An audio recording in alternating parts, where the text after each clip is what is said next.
Well, hey there, everybody. It is time to talk football recruiting like we do every week. And of course, we are going to bring in our Otis Kirk to talk about what's happening in Otis. Big news this past weekend. Four-star wide receiver Javon Jackson committing to Arkansas. Big time get for Sam Pittman. And then, of course, the wide receiver room.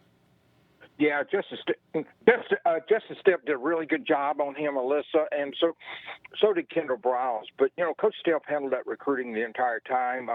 The coach there at the school who I did a story with this week, Friday, I believe it was, actually has a lot of ties to Coach Browse and sent a lot of kids to Baylor when Coach Browse and his dad were at University of Baylor. But anyway, yeah, Coach Petroff, David Petroff was telling me that, you've got kids that you think, well, this is going to be a great high school player, or this is going to be a great college player. But he said with Keytron, you think, you're like, this kid can play in the NFL. He said, I feel like that's what the type kid Arkansas is getting. I mean, he said they were great when he came on board, and he made them even greater. I mean, he's 6'2", 185. He can run.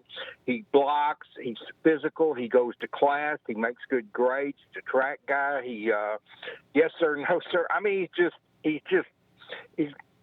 the work ethic, the mentality that you need, the makeup, that's all he is. And, this is a kid that had offers to go to schools like Texas, where he dreamed of going early, Auburn, Alabama, LSU, Penn State. I mean, we could go on and on with the schools.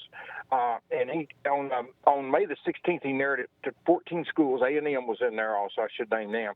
And then on June the 30th, he narrowed it down to 7 schools with Arkansas, A&M, SMU, TCU, Texas, Oregon State, and Colorado making the cut.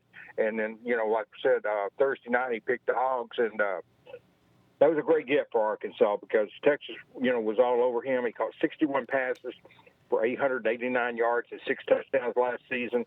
He also had 85 yards rushing, 45 yards, and kicked a couple of kickoff returns.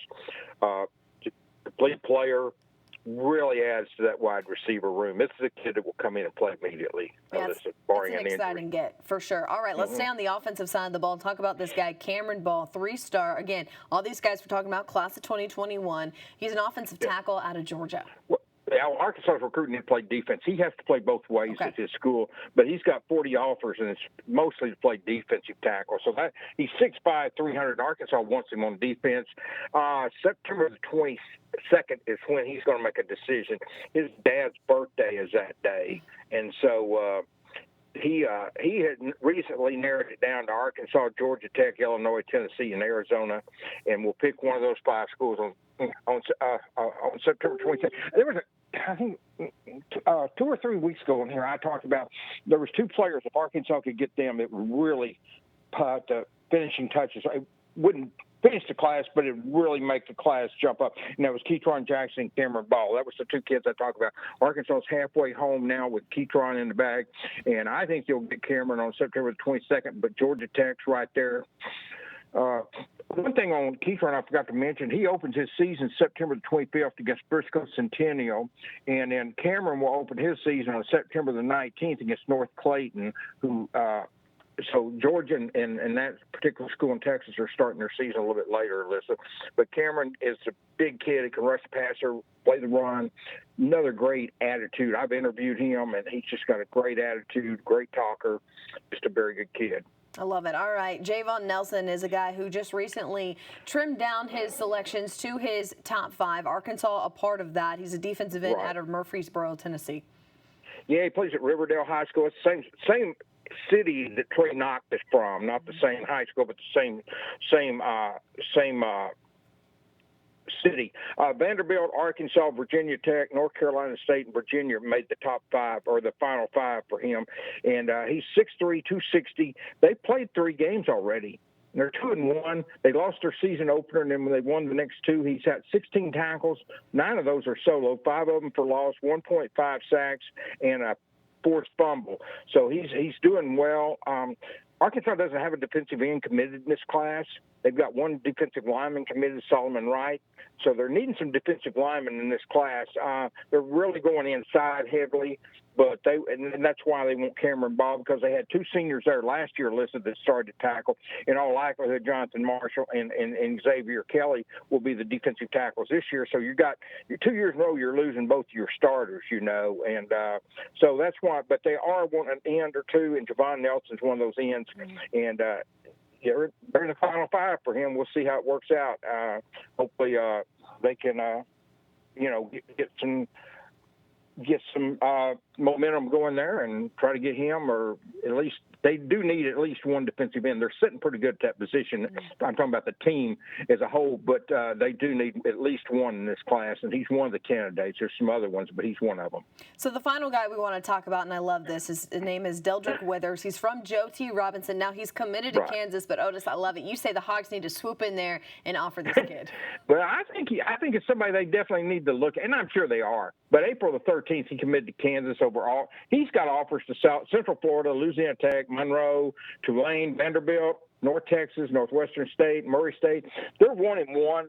They lost to Pulaski Academy in the season opener, and then they beat Maumelle and my guys Andrew Chambly and Nico this past Friday. And he's teammates with Demarion Harris, who Arkansas obviously is recruiting hard from Joe T. But and they play Marion this Friday night. They're Marion's 0-2 and Joe T's 1-1. But here Deldrick is a kid that can really put pressure on the quarterback. I mean, he knows how to get in the backfield. He has 20 tackles in 2 games. 12 of those are solos, 11 of them for losses, 11 tackles for losses in 2 games, 5 sacks, and 3 fumble recoveries. He's about 6'4", 245, I believe, and that's close. But he's someone that Arkansas hasn't offered him yet, but I still think it's someone that is out there. That maybe they may make a move later on him. Hopefully they do, if that's what they want to do. But I think he's someone they definitely need to take another look at in addition to one they've already looked. He's worth another look. And as I said, they don't have any defensive ends committed. I know they're on one in California. They're on Javon. So they're on defensive ends. But if you've got one right here in your state, and DJ could play at the University of Arkansas and in the SEC, Vanderbilt has offered him. All right. Well, look, hey, the class of 2021 is shaping up quite nicely. And, of course, we're going to keep continuing to follow that progress as Arkansas continues to recruit at a high level. Otis Kirk, thanks so much for all your knowledge. Thank you, Alyssa. We'll see you next Sunday.